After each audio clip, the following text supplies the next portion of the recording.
Hey, Jonathan. Oh, hello Ed. How was the meeting? Oh, it was very good. Not my coffee. Thank you. Yes, it is. Yeah, it was very good. We had a great meeting. Then we ended up in the last half hour talking about the future platform for subsurface geoscience and engineering, how that's going to change everything. And so we've been told for years, and now I even hear there's a new consortium with producing something called the Subsurface Data Platform. Not heard that one. With Universe in somewhere in there. So it's become larger and larger and becoming more meaningless. Yeah. I'm not sure if these things help our understanding. But some of it's already being delivered, though, isn't it?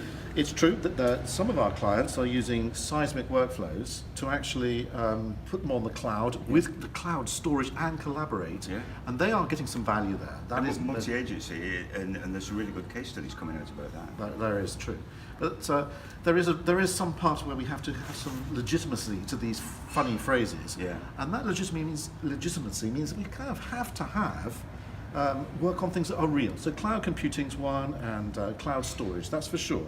But you don't actually need your data in the cloud, do you? No, you don't need every aspect of it, no. And you could actually build all these things yourself. Yeah. As long as you've got an open platform where you can bring in the latest and greatest AI or ML software, I think you're going to get a lot of advantages.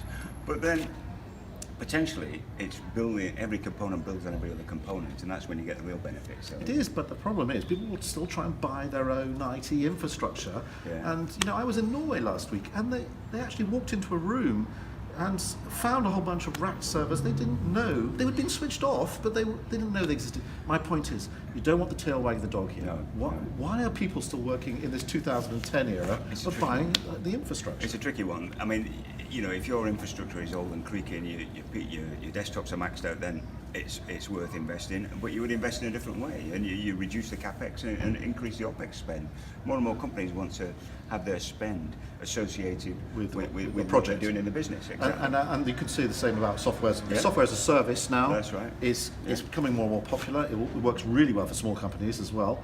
And I think the problem is that the software vendors have kind of got used to that 20% maintenance support revenue that they expect in them. It's a big challenge for them. I mean, I kind of think that if it's seen as inevitable, then the ones who make the first change are going to get some benefit there. But it is a real challenge for the big companies. They are leading. They're in the vanguard of all this. But the software company, the small ones, can start up really quickly here.